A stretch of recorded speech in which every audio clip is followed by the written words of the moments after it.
معزز سامعین و ناظرین، السلام علیکم ورحمۃ اللہ وبرکاتہ۔ کتنا بہتر ہوتا کہ اگر ہمارے خود کا فاتحہ ہم خود کر سکیں، کسی کو بلانے کی ضرورت نہ پڑے، کسی کا محتاج ہونے کی ضرورت نہ پڑے، بلکہ اگر کوئی انسان اپنے گھر کے ثواب کے کام خود کرتا ہے تو اسے زیادہ نیکیاں ملتی ہے۔ کیونکہ کوئی بھی انسان، اب جیسے ہم کوئی فاتحہ کر رہے ہیں تو اگر ہم خود سے دعا کریں گے تو ہمارے دعا میں اثر ہوگا، بجائے اس کے کسی دوسرے کو بلا کر لانے سے۔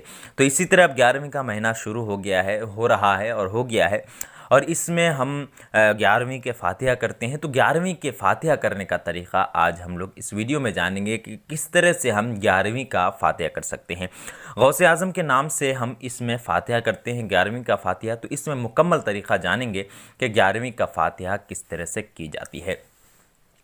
سب سے پہلے جا نماز کے اوپر قبلہ کی طرف رخ کر کے، یعنی جس طرف نماز پڑھتے ہیں چہرہ کر کے، اس طرف چہرہ کر کے بیٹھ جائیں۔ بیٹھنے کے بعد سامنے جو بھی شیرنی وغیرہ جو بھی فاتحہ کے لیے آپ نے بنایا ہے، نیاز کے لیے آپ نے بنایا ہے، وہ سامنے رکھ لیں، اور اس کے بعد قبلہ رو جا نماز میں بیٹھ جائیں۔ اگر گھر والے بھی ہوں تو ان کو بھی پیچھے بیٹھا لیں۔ اس کے بعد 3 مرتبہ درود غوثیہ پڑھنی ہے، جس کو درود قادریہ بھی کہتے ہیں۔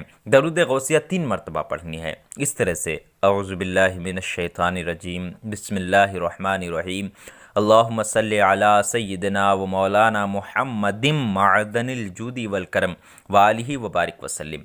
اللہم صلی علی سیدنا و مولانا محمد معدن الجود والکرم وآلہ وبارک وسلم۔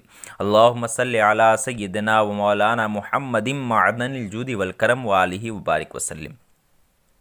اس کے بعد اگر آپ کو کوئی سورہ کی کوئی آیت، جیسے سورہ بقرہ کی کچھ آیت یاد ہے یا آیت الکرسی آپ کو یاد ہے، سورہ یاسین تھوڑا بہت یاد ہے، تو وہ پڑھ لیں۔ جتنا آپ کو یاد ہو اتنا آپ پڑھ لیں، 1 مرتبہ کم سے کم اس طرح سے پڑھیں۔ جیسے آپ سورہ یاسین کے کچھ آیتیں پڑھ رہے ہیں: بسم اللہ الرحمن الرحیم، یاسین والقرآن الحکیم، انک لمن المرسلین علی صراط مستقیم، تنزیل العزیز الرحیم، لتنذر قوما ما انذر آباؤہم فہم غافلون۔ 1 مرتبہ اس طرح سے کوئی بھی آیت، کوئی بھی سورہ 1 مرتبہ پڑھ لیں۔ پڑھنے کے بعد 1 مرتبہ سورہ کافرون پڑھیں، یعنی کہ قل یا ایھا کا سورہ، اس طرح سے پڑھیں: بسم اللہ الرحمن الرحیم، قل یا ایھا الکافرون، لا اعبد ما تعبدون ولا انتم عابدون ما اعبد ولا انا عابد ما عبدتم ولا انتم عابدون ما اعبد لکم دینکم ولی دین۔ اس کے بعد 3 مرتبہ آپ کو سورہ اخلاص پڑھنی ہے، یعنی قل هو اللہ احد کا سورہ، اس طرح سے: بسم اللہ الرحمن الرحیم، قل هو اللہ احد اللہ الصمد، لم یلد ولم یولد ولم یکن له کفوا احد۔ بسم اللہ الرحمن الرحیم، قل هو اللہ احد اللہ الصمد، لم یلد ولم یولد ولم یکن له کفوا احد۔ بسم اللہ الرحمن الرحیم، قل هو اللہ احد اللہ الصمد، لم یلد ولم یولد ولم یکن له کفوا احد۔ پھر 1 مرتبہ آپ کو سورہ فلق پڑھنی ہے: بسم اللہ الرحمن الرحیم، قل اعوذ برب الفلق، من شر ما خلق، ومن شر غاسق اذا وقب، ومن شر النفاثات فی العقد، ومن شر حاسد اذا حسد۔ پھر 1 مرتبہ آپ کو سورہ ناس پڑھنی ہے: بسم اللہ الرحمن الرحیم، قل اعوذ برب الناس، ملک الناس، الہ الناس، من شر الوسواس الخناس، الذی یوسوس فی صدور الناس من الجنۃ والناس۔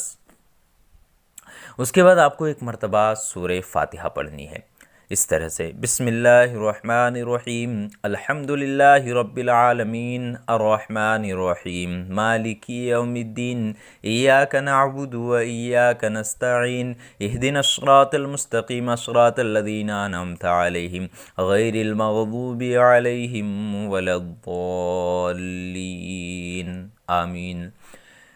اس طرح سے آپ کا فاتحہ مکمل ہوا۔ سورہ فاتحہ پڑھنے کے بعد پھر سے 3 مرتبہ درود غوثیہ پڑھنی ہے، اس طرح سے: بسم اللہ الرحمن الرحیم، اللہم صلی علی سیدنا و مولانا محمد معدن الجود والکرم وآلہ بارک وسلم۔ اس کو 3 مرتبہ پڑھیں، یعنی مکمل اگر طریقہ سمجھا جائے تو 3 مرتبہ فرسٹ میں درود غوثیہ پڑھیں۔ اگر درود غوثیہ نہ آتے ہوں تو کوئی بھی آپ درود 3 مرتبہ پڑھ لیں۔ پڑھنے کے بعد ایک بار سورہ یاسین کی کچھ آیتیں یا آیت الکرسی ایک مرتبہ پڑھ لیں۔ اس کے بعد ایک مرتبہ سورہ کافرون یعنی قل یا ایھا کا سورہ پڑھیں، 3 مرتبہ سورہ اخلاص یعنی قل ھو اللہ احد کا سورہ پڑھیں، ایک مرتبہ سورہ فلق یعنی قل اعوذ برب الفلق کا سورہ پڑھیں، اس کے بعد پھر ایک مرتبہ سورہ ناس یعنی قل اعوذ برب الناس کا سورہ پڑھیں، ایک مرتبہ سورہ فاتحہ یعنی الحمدللہ رب العالمین کا سورہ پڑھنی ہے، 3 مرتبہ پھر سے درود غوثیہ، اگر درود غوثیہ یاد نہ ہو تو کوئی بھی آپ درود پڑھ سکتے ہیں۔ یہ پڑھنے کے بعد آپ کی فاتحہ مکمل ہو گیا۔ اس کے بعد کیا کرنا ہے، آپ کو ہاتھ اٹھانا ہے اور اللہ کی بارگاہ میں دعا کرنی ہے۔ دعا کرنے کا طریقہ سب سے بہتر یہ ہے کہ جو ہے آپ ہاتھ اٹھائیں اور اس طرح سے دعا کریں، جس طرح ہم کہہ رہے ہیں اسی طرح سے آپ دعا مانگیں تو زیادہ بہتر ہے۔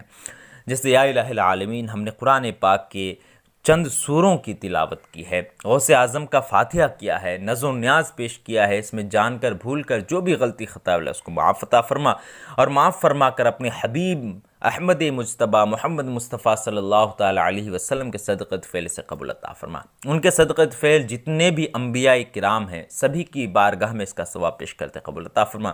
ان کے صدقۃ فعل تمام صحابہ کرام کی بارگاہ میں اس کا ثواب پیش کرتے قبول عطا فرما۔ تمام شہدائے کربلا، شہدائے بدر و حنین اور جتنے بھی شہدائے غزوات ہیں سب کی بارگاہ میں اس کا ثواب پیش کرتے قبول عطا فرما۔ یا خداوند کریم تمام تابعین تابعین کی بارگاہ میں اس کا ثواب پیش کرتے قبول عطا فرما، تمام اولیاء کرام کی بارگاہ میں اس کا ثواب پیش کرتے قبول عطا فرما، اور تمام اولیاء کرام کے صدقۃ فعل بالخصوص محبوب سبحانی قطب ربانی شیخ محی الدین الشاہ عبد القادر جیلانی غوث اعظم رضی اللہ تعالی عنہ کی بارگاہ میں اس کا ثواب پیش کرتے قبول عطا فرما۔ ان کے صدقۃ فعل علی حجویری، خواجہ غریب نواز، خواجہ بندہ نواز، خواجہ نظام الدین اولیاء، خواجہ بابا فرید الدین شکرگنج اور جتنے بھی اولیاء کرام ہیں سبھی کے ارواح کو اس کا ثواب پیش کرتے قبول عطا فرما۔ تمام مومنین مومنات مسلمین مسلمات کے ارواح کو اس کا ثواب پیش کرتے قبول عطا فرما۔ ہمارے خاندان سے جو بھی گزر چکے ہیں ان سبھی کے ارواح کو اس کا ثواب پیش کرتے قبول عطا فرما۔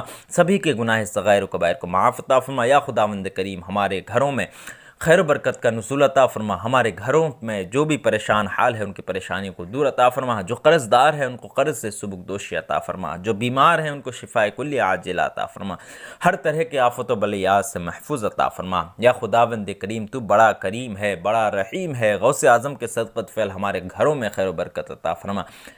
اس طرح سے آپ کو دعا کرنی ہے۔ اس کے بعد اپنے جتنے بھی مقصدیں ہیں جتنی بھی حاجتیں ہیں وہ تمام کرنے کے بعد سبحان ربک رب العزت عما یصفون وسلام علی المرسلین والحمد للہ رب العالمین۔ اس طرح سے آپ کا فاتحہ مکمل ہو گیا، دعا بھی ہو گیا۔ اس طرح سے آپ اپنے گھر میں خود کا فاتحہ کر سکتے ہیں، کسی کی حاجت آپ کو نہیں پڑے گی، کیونکہ جب خود سے انسان اپنے لیے کچھ کرتا ہے تو بہتر کرتا ہے۔ یعنی ہم اپنے لیے ہمارے کو کیا چاہیے، ہمیں کس چیز کی ضرورت ہے، ہم اللہ سے وہ چیز مانگے۔ کوئی دوسرے کو ہم کہیں گے، کہنے میں شرم آتی ہے یا کہنے میں جو ہچکچاہٹ ہوتی ہے، تو ہم اگر خود دعا کرتے ہیں، خود فاتحہ کرتے ہیں تو اس میں ہمیں ہچکچاہٹ نہیں ہوگی، بلکہ ہم خود بہتر طریقے سے دعا کر سکتے ہیں۔ امید کرتا ہوں آپ سبھی کے لیے یہ ویڈیو بڑا ہی فائدہ مند رہا ہوگا۔ اگر آپ نے اس ویڈیو سے فاتحہ کرنے کا طریقہ سیکھا ہے تو ہمارے اس ویڈیو کو لائک ضرور کر دیں، اور ہمارے اس ویڈیو کو اپنے دوست و احباب کے پاس جو ہے جن سے بھی محبت رکھتے ہوں، جن کو بھی چاہتے ہیں کہ وہ خود کا فاتحہ خود کر سکیں تو ان کے ساتھ شیئر بھی کریں اور ہمارے چینل کو سبسکرائب بھی کر دیں۔ پھر ملتے ہیں اگلے کسی ایسے ہی ویڈیو کے ساتھ، تب تک کے لیے الوداع، اللہ حافظ۔